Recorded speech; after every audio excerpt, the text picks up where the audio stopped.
Chapter 14, Monday afternoon. Kat turned at the feel of a hand on her arm. Raven dropped her hand, but her eyes were wide with fear. "I need your help." "What's going on?" Kat dropped her bag on a bench and motioned for Raven to sit, but Raven shook her head.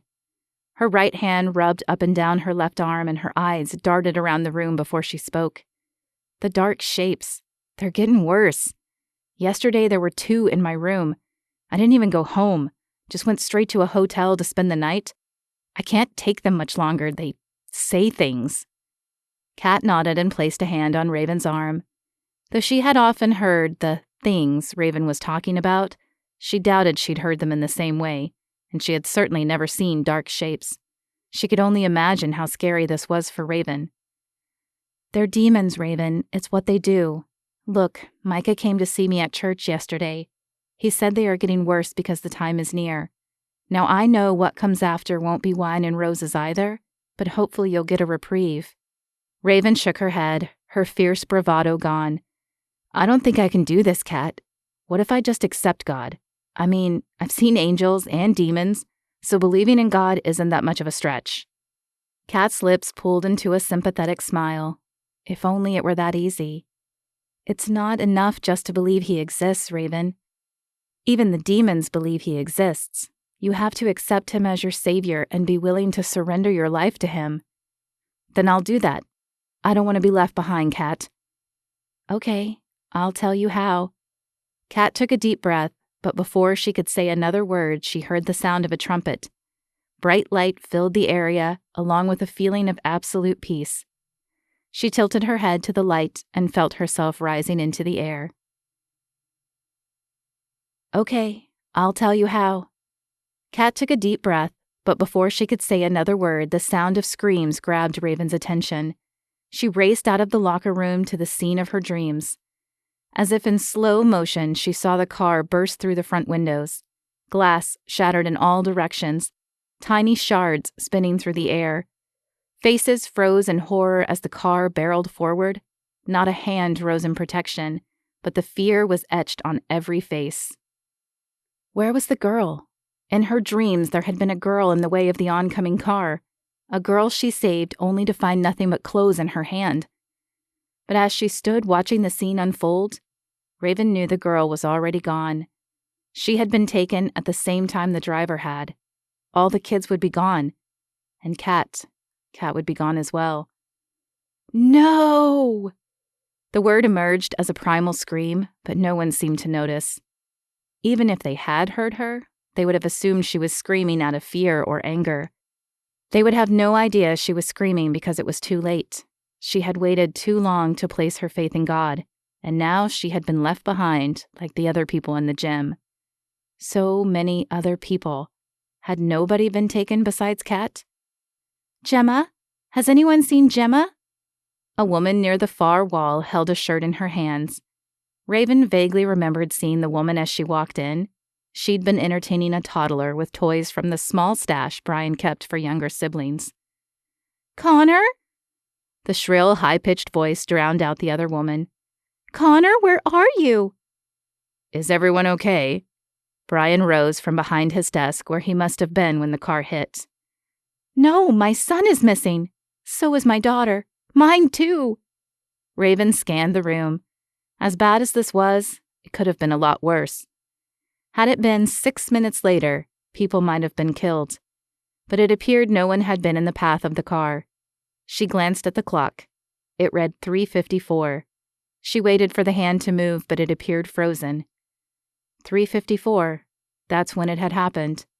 She wondered if there was any significance to the time. If Kat were around, she could have asked her, but Kat was gone. Raven knew without even returning to the locker room that she would find Kat's bag and her clothes, but the woman herself would be gone. Who would answer her questions now?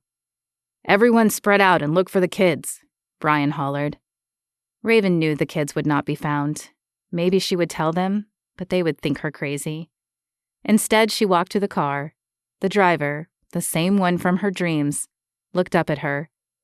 Blood trickled down the side of his face from some cut, but he didn't seem concerned by it. "There was no one in the car. I swerved because it was coming right at me, but there was no one behind the wheel. How does a car drive with no one behind the wheel? But there had been someone, until he or she was taken. Raven wondered how many wrecks, how many crashes had just happened, how many people who had been left behind had been killed when the believers disappeared. Where did they go? They, like her, hadn't believed, but she had a chance to believe now, and they didn't. Raven! Brian was shaking her shoulder. Raven, are you hurt? Can you help look for the kids? They must have hidden somewhere when they heard the screams. She turned to look at him. His voice still held a commanding note, but also a trace of fear. Had he realized what had happened yet? The children are gone. Gone? What are you talking about, gone? They couldn't have just disappeared. They were raptured, Brian. Kat is gone too. All of them, those who truly believed, are gone. She watched as the light of recognition dawned in his eyes, followed closely by fear, and then denial. No, if the rapture had happened, I wouldn't be here. I believe in God. Even the demons believe in God, but to some he will say, I never knew you. Raven felt the words come out of her mouth, but she had no idea where they were coming from. Matthew 7:21 says, Not everyone who says to me, Lord, Lord, will enter the kingdom of heaven, but only he who does the will of my Father in heaven. She blinked at Brian as the words left her head. Where in the world had they come from? But I do believe. I'd even started praying again. Raven shook her head. I saw an angel, Brian, and I still didn't believe enough to make a life change. Even though you pray, can you really tell me you are living the will of God? His mouth opened and closed like a fish, but he had no words. She knew he didn't. He turned and walked away from her, and then the shapes flew in. They poured in from the open window and hovered around the people in the gym. Raven stepped back as they flew around her, but she no longer feared them. Somehow, though she had no idea how, she knew they could not hurt her. Perhaps she knew in the same way she had been able to recite a verse from a book of the Bible she had never read. Someone was guiding her. Was it God? Micah? Kat? As the shapes hovered around her friends, her heart ached. She might be safe from them, but she doubted everyone else was. What would they do? Would they simply sow seeds of doubt and grief? Could they physically harm people? And where were the angels? Were they here too, only hidden from Raven's sight? Though she knew in her heart that Kat was gone, Raven returned to the locker room. Kat's bag sat on the bench, and a foot in front of it lay the clothes Kat had been wearing. From the piles, something glinted in the light. Raven reached down and picked up the object. She turned it over in her hand and felt the weight. Not the weight of the item itself, but the weight of responsibility. Jesus' responsibility back then, and hers now. I left something for you at my house. There's a key under the mat. The words felt like a whisper in Raven's ear. She lifted her face to the ceiling, expecting to see Kat smiling down on her, but nothing was there. With trembling fingers, she unclasped the necklace and fastened it around her own neck. Somehow, she doubted Kat would mind. Though commotion still raged on around her, Raven knew she had other places she had to be, things she had to get working on. She threw her bag over her shoulder and walked out of the locker room. Jordan opened her eyes as the bright light faded. She blinked a few times until the area around her came into focus. The colors surrounding her were more vivid than anything she'd experienced on Earth. They shimmered and danced as if alive.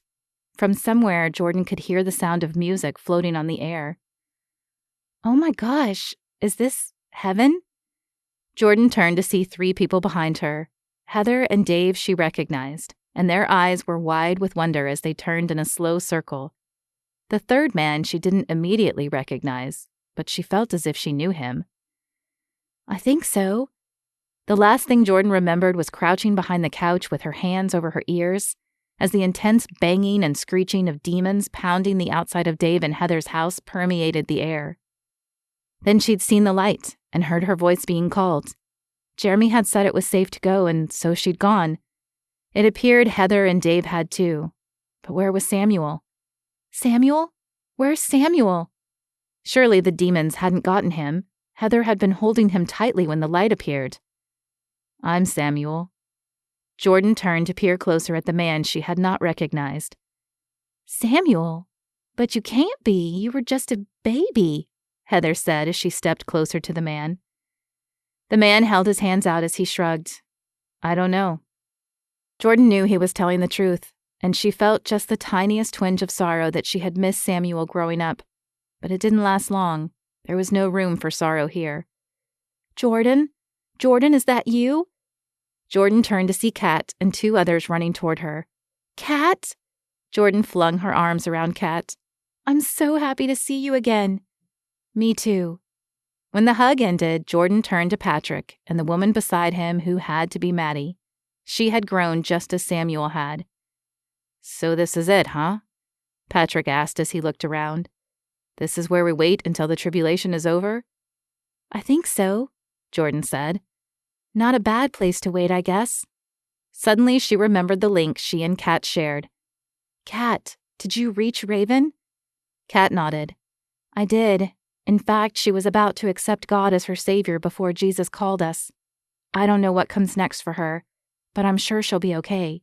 She has to be, right? The end. Want to find out what happens to Raven during the tribulation?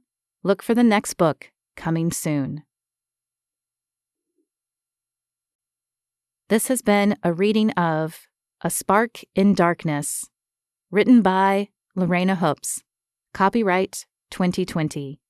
Narrated by Lorana Hoopes, audio copyright 2020.